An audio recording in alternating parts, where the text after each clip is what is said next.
और डिग्री हासिल करने के बाद आपने किस किस जगह पर अप्लाई किया और क्या क्या मुश्किलात पेश आई आपको? जी, मैंने एमफिल जो किया ह्यूमन रिसोर्स मैनेजमेंट में। तो घर वालों की तरफ से कैसा रद्द-ए-अमल आया जब उन्होंने आपको पढ़ाया और उसके बाद डिग्री कंप्लीट होने के बाद उनको पता चला कि हमारे बेटे को जो है वो नौकरी नहीं मिल रही है, कुछ इस तरह से प्रॉब्लम्स आ रही हैं, तो उनका क्या रद्द-ए-अमल था? उन्होंने कहा कि जो अगर आपने ये काम ही करना था तो डिग्री लेने की क्या ज़रूरत थी। मैं ये एक ही मुतालबा करूँगा कि मैं जो है कोई बैतुल माल से कोई चंदा वगैरह के लिए कोई अप्लाई नहीं किया। ये मेरा एक फंडामेंटल राइट है। According to fundamental right Pakistan article 7 कहता है everyone has equal right to be protected and treated equally by the law without discrimination of any kind. अब तक जो है ना गवर्नमेंट ने तो कुछ भी नहीं किया, बल्कि उन्होंने मेरे रास्ते में रोड़े ही अटकाए हैं। जी, मैं नौजवानों को यही पैगाम देना चाहूँगा, तालीम जो है सिर्फ शऊर के लिए हासिल करें।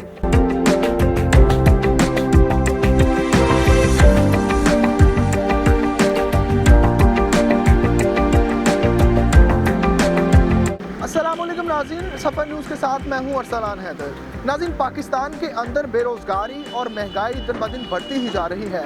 नौजवान अपने हाथों में डिग्रियां लेकर नौकरी और रोज़गार की तलाश में मारे मारे फिर रहे हैं। आज आपकी मुलाकात कराएंगे एक ऐसे ही शख्स से जिसने 3 साल कबल जो है वो एमफिल की डिग्री की और उसके बाद फिर नौकरी की तलाश में मारा फिरता रहा और बिल आखिर थक हार के उसने अपना एक छोटा सा प्रिंटिंग और फोटोकॉपी का सेटअप स्टार्ट कर लिया। इस नौजवान से पूछेंगे कि आखिर डिग्री हासिल करने के बाद भी उन्होंने इस छोटे से काम को क्यों तरजीह दी और क्यों इस काम की तरफ आए। आइए हमारे साथ आपकी मुलाकात कराते हैं एक ऐसे शख्स से जिसने जो है वो खुद मुख्तारी की जो है वो एक अलग मिसाल कायम कर दी है। आइए मेरे साथ।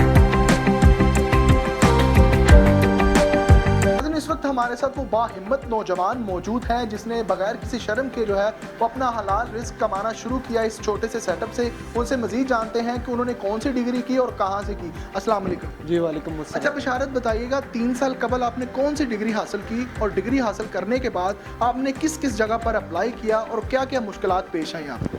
जी, मैंने एमफिल जो किया ह्यूमन रिसोर्स मैनेजमेंट में, मैंने काफ़ी जगह अप्लाई किया, गवर्नमेंट सेक्टर में, प्राइवेट सेक्टर में। लेकिन हमारा अलमिया ये है आजकल के रेफरेंस सिस्टम बहुत ज़्यादा है। जहाँ पे रेफरेंस आपका तकड़ा है ना, वहाँ पे आपकी बात सुनी जानी, अदरवाइज़ नहीं सुनी जानी। आपकी अगर पॉलिटिकल सपोर्ट नहीं है देन कुछ भी नहीं है आप। अच्छा बशारत, मुझे ये बताइएगा कि जब आपने ये डिग्री कर ली, आप जाहिर है कोई भी बच्चा अगर वो जब पढ़ता है तो उसके बाद उसके वालिदैन की जो है ख्वाहिश होती है कि हमारा बच्चा इस जगह पर इस मुकाम पर पहुँचे। तो घर वालों की तरफ से कैसा रद्द-ए-अमल आया जब उन्होंने आपको पढ़ाया और उसके बाद डिग्री कंप्लीट होने के बाद उनको पता चला कि हमारे बेटे को जो है वो नौकरी नहीं मिल रही है, कुछ इस तरह से प्रॉब्लम्स आ रही हैं, तो उनका क्या रद्द-ए-अमल था? जी, जब मैंने ये काम स्टार्ट किया तो मुझे जो है घर वालों से काफ़ी उन्होंने कहा कि जो अगर आपने ये काम ही करना था तो डिग्री लेने की क्या ज़रूरत थी। तो काफ़ी जो है ना, लेकिन मैं ये नौजवानों को पैगाम देना चाहूँगा कि अगर वो बिज़नेस स्टार्ट करते हैं तो किसी की भी ना सुने। आपने अगर जो लाइन ड्रॉ की है ना उसी पे ही आप उसको फॉलो करें तो इंशाल्लाह मंजिल आपके एक दिन कदम चुमेगी। तो आप उन नौजवानों को क्या पैगाम देना चाहेंगे जो कहते हैं कि हमारे पास बिज़नेस करने के लिए पैसा नहीं है, कोई ज़्यादा इन्वेस्टमेंट नहीं है, तो आपने थोड़ी सी इन्वेस्टमेंट के अंदर अपना ये बिज़नेस स्टार्ट किया है, उनके लिए क्या पैगाम देंगे? उनके लिए मैं ये पैगाम देना चाहूँगा कि इन्वेस्टमेंट मैटर नहीं करती। आप जो है अगर कारोबार स्टार्ट करते हैं, जो भी आपने डिग्री अचीवमेंट की है वो आप अपनी शॉप या बिज़नेस से बाहर रखें। जब आप बिज़नेसमैन हैं तो अदर जो आपके सराउंडिंग में है ना बिज़नेसमैन, आप उनको देखें, उनके साथ कम्पीट करना सीखें। ये मत देखें कि मैं इतना पढ़ा लिखा हूँ तो मैं अब ये बिज़नेस स्टार्ट करूँ। ये चीज़ आप जो है बाहर उतार के फिर आएँ, फिर आप सक्सेसफुल बिज़नेसमैन बनेंगे। अच्छा, मुझे ये बताइएगा कि गवर्नमेंट ऑफ पाकिस्तान से क्या अपील करना चाहेंगे और हुकूमत को क्या कहना चाहेंगे? इमरान खान साहब जो नौजवानों की बात करते हैं उनको क्या कहना चाहेंगे कि जो आपकी तरह बेरोज़गार लोग हैं उनके लिए क्या प्लान है उनको बनाना चाहिए कि वो जो है वो हलाल रोज़गार वो कमा सकें? जी, अब तक जो है ना गवर्नमेंट ने तो कुछ भी नहीं किया, बल्कि उन्होंने मेरे रास्ते में रोड़े ही अटकाए हैं। अच्छा, किस तरह से, मतलब वो आप कह रहे हैं कि गवर्नमेंट ने रोड़े अटकाए या क्या आपके साथ कोई ऐसा वाक़या पेश आया? उसकी ये वजह है कि जो मैट्रिक पढ़े हैं वो स्टैम्प पेपर के लिए लाइसेंस के लिए अप्लाई कर रहे हैं, उनको लाइसेंस मिल रहा है। लेकिन मैं एक एमफिल हूँ, मैंने स्टैम्प पेपर की लाइसेंस के लिए अप्लाई किया, लेकिन मुझे जो है ना मुतलका डीसी साहब है उनकी तरफ से जो कोई ना खासा रिस्पॉन्स नहीं है, हालांकि उनके ऊपर सिग्नेचर में मौजूद है, सारा कुछ मौजूद है, लेकिन उन्होंने ना जिस तरह करनी चाहिए ना एक जो है एमफिल लेवल के नौजवान को, उन्होंने इस तरह इनकरेज नहीं किया। ठीक है, आप तमाम तर जिस चीज़ के लिए आपने अप्लाई किया स्टैम्प पेपर्स के लाइसेंस के लिए, तो आप उस तमाम तरह कैटेगरीज जो उनकी रिक्वायरमेंट्स हैं उनमें आप एलिजिबल हैं? जी बिल्कुल, मेरी रेवेन्यू रिपोर्ट्स जो हैं और पुलिस की रिपोर्ट्स इसकी जो हैं रिक्वायरमेंट होती हैं वो मेरी कंप्लीट हैं, उनका जो डायरी नंबर सभी कुछ लगा हुआ है, लेकिन आगे फर्दर प्रोसीडिंग इसलिए नहीं हो रही क्योंकि उस फाइल को पहिए नहीं लगे हुए अब तक।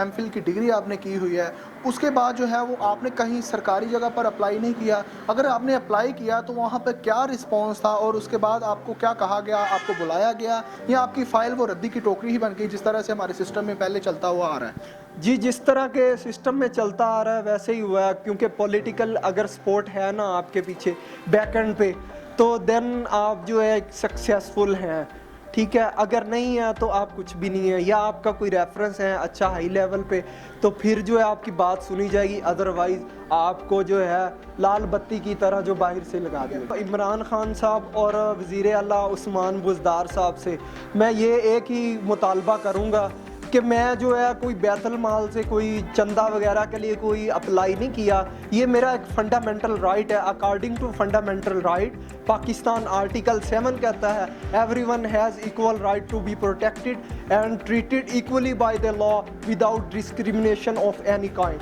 बट जो है उसके अकॉर्डिंग टू लॉ जो है मेरी बात नहीं सुनी जा रही, तो अब बताएं कि आर्टिकल 8 भी फिर अप्लाई होता है। If your right are violated then you have right to fair and capable जज to uphold your rights. Then जो आर्टिकल 8 के थ्रू मैं जो है कोर्ट से भी रुजू करूँगा, ठीक है। मैं वज़ीर आला पंजाब उस्मान बुज़दार और जो इमरान खान साहब से यही कहना चाहूँगा, हमें फ़ोटो सेशन नहीं चाहिए, हमें प्रैक्टिकली चाहिए, हमें ऐसी ब्यूरोक्रेसी चाहिए जो कि प्रैक्टिकली काम करे। ये तस्वीरों और तकरीरों से कुछ नहीं होगा। गरीब आदमी जो है क्या करे, मुझे ये बताएं कि 18 ईयर्स हमने एजुकेशन हासिल की है, 3 साल उसके बाद हम गवर्नमेंट के लिए अप्लाई कर रहे हैं, ठीक है। उसके बाद जो है डिप्रेशन का शिकार ना हो इंसान तो क्या करे। मैं वज़ीर आला और उस्मान बुज़दार और इमरान खान से यही कहना चाहूँगा कि असम्बली में एक बिल पास किया जाए जिसमें सुसाइड को जो है लीगली तौर पे आप एथोराइज़ करें, मतलब जो भी कोई डिप्रेशन का शिकार हो सुकून से अपना वो खुदकशी करे और कब्र में जाकर सुकून से लेट जाए। मैं नौजवानों को यही पैगाम देना चाहूँगा, वो जो है तालीम जो है सिर्फ शऊर के लिए हासिल करें। नाज़रीन, बाहिम्मत नौजवान से आपकी बात कराई, उसकी तमाम तर गुफ्तगू से आप अंदाज़ा लगा सकते हैं कि वो तमाम तर गुफ्तगू में यही कह रहा है कि अगर 18 साल जो है वो तालीम हासिल करने के बाद भी नौजवानों को नौकरियां नहीं मिलनी और नौकरी के लिए दर बदर के धक्के खाने पड़ेंगे, तो फिर ये हमारे लिए और हमारे मुआशरे के लिए एक बहुत बड़ा अलमिया है। और मैं भी पाकिस्तानी गवर्नमेंट से अपील करता हूँ कि नौजवानों के लिए, ख़ास किस्म के इस तरह के टैलेंटेड नौजवानों के लिए, उनके पास जो है वो रोज़गार की अच्छी एक स्कीम मरतब की जाए ताकि ऐसे नौजवानों को है जो वो बार बार नौकरियों के लिए धक्के ना खाना पड़े और उनको जो है वो अच्छा रोज़गार मिल सके। मज़ीद ऐसी ही स्टोरीज़ के साथ अपने मेज़बान अरसलान हैदर अरोड़ को दीजिए इजाज़त। अल्लाह निगहबान।